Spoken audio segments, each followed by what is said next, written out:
والدین کے ساتھ حسن سلوک کرنے کے لیے یہ چند چیزیں لازمی ہیں، یہ چند چیزیں ضروری ہیں کہ جب بھی ان سے کوئی بات چیت کی جائے، ان سے کوئی کلام کیا جائے اور ان کے ساتھ اٹھا بیٹھا جائے، بات چیت کرنے میں، ان کے ساتھ اٹھنے بیٹھنے میں ان کا ادب و احترام کو ملحوظ خاطر رکھے، ان کی ادب کو، ان کی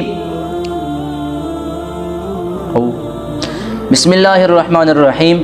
والدین کے ساتھ حسن سلوک کرنے کے لیے، والدین کے ساتھ احسان کرنے کے لیے یہ چند چیزیں لازمی اور ضروری ہیں کہ جب بھی ان کے ساتھ کوئی بات چیت کی جائے، ان کے ساتھ اٹھا بیٹھا جائے، بات چیت کرنے میں، اٹھنے بیٹھنے میں ان کے ادب و احترام کا خیال کرے، ان کے ادب و احترام اور وقار کا خیال کرے، ان کی عزت کا خیال کرے کہ جب بھی ان کے ساتھ اٹھے بیٹھے تو ایک ادب کے ساتھ، تمیز کے ساتھ، پتہ چلے کہ والدین جو ہے وہ آپ پر خوش ہیں اور فخر کر رہے ہیں۔ اسی طرح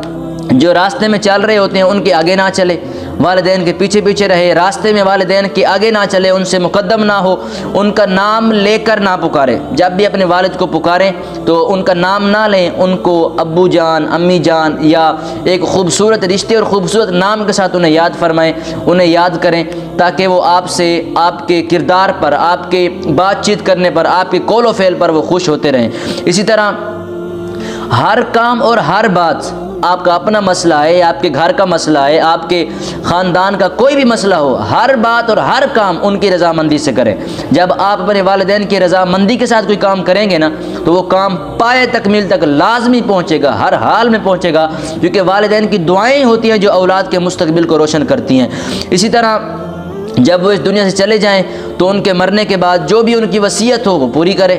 جو بھی ان کی وصیت ہو، جو بھی وہ کہہ کر گئے تھے، یا ان کی کوئی رسم ہو جو وہ پہلے کرتے تھے، 11ویں کی محفل ہو گئی یا سالانہ محفل کرتے تھے، وہ پوری کرے اور ان کے لیے دعائیں مغفرت کرے، حسب توفیق قرآن پاک ہو سکے، سورہ یاسین ہو سکے، خود پڑھے، گھر میں بچوں سے پڑھوائے، طالب علموں کو بلائے۔ تو یہ جو چھوٹی چھوٹی باتیں ہیں ان کا خیال رکھنا چاہیے، یہی والدین کے احسان میں آ جاتی ہیں۔ اگر بندہ یہی بھی کرتا رہے تو اللہ رب العزت انہیں والدین کے ساتھ احسان کرنے کا ثواب عطا فرماتا ہے۔ اس طرح ان کے دوستوں کے ساتھ، ان کے عزیزوں اور اقارب اور قریبی رشتہ داروں کے ساتھ ایک ایسا سلوک رکھے کہ والدین نے جیسا رکھا ہوا تھا، والدین نے ایک بہترین سلوک بنایا ہوا تھا اپنے دوستوں کے ساتھ، اپنے عزیزوں اور اقارب کے ساتھ، تو اولاد کو بھی چاہیے کہ والدین کے جانے کے بعد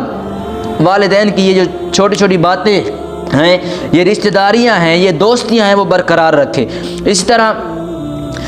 ان کے ساتھ بھی حسن سلوک کرے جو ان کے دوست ہیں، ٹھیک ہو گیا۔ اور ایک بات کہ اگر ماں باپ کسی گناہ میں پڑ گئے ہیں، گناہ کے عادی ہیں یا خطا کار ہو گئے ہیں، گناہ گار ہو گئے ہیں، غلط راستے کی طرف جا رہے ہیں، تو اولاد کو یہ نہیں چاہیے کہ والدین کو ڈانٹے، ان کا پیچھا چھوڑ دے اور والدین کے ساتھ رہنے سے انکار کر دے، ان کو تکلیف پہنچائے، ان کو اکیلا کر دے، نہیں، بلکہ اپنے اخلاق کے ذریعے، اپنی محبت کے ذریعے، اپنی عقیدت اور چاہت کے ذریعے، اپنی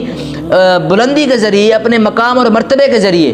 وہ اپنی جو والدین ہیں اسے ایک سیدھے راستے کی طرف لے آئے، اپنی خدمت کے ذریعے، اپنی محبت کے ذریعے ایک بہترین اور خوبصورت طریقے کے ساتھ اپنے والدین کو ایک خوبصورت راستے کی طرف لے آئے،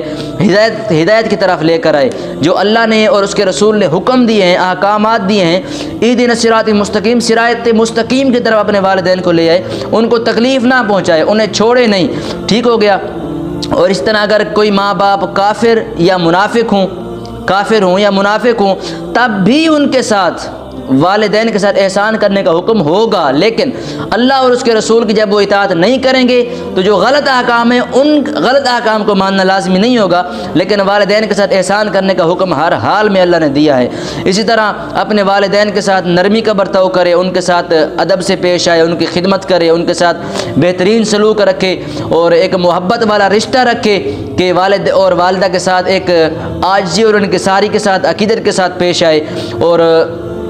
اللہ رب العزت سے ان کی ہدایت کے لیے دعا کرتا رہے۔ قرآن میں بتایا گیا کہ رب ارحمہما کما ربیانی صغیرہ، کہ اے لوگو جب بھی اپنے والدین کے لیے دعا کرنا چاہو تو صرف رب ارحمہما کما ربیانی صغیرہ یہ دعا کیا کرو۔ تو اسی طرح اپنے والدین کے لیے ہدایت کی دعا بھی کرتا رہے، اپنے والدین کے لیے مغفرت کی بھی دعا کرتا رہے۔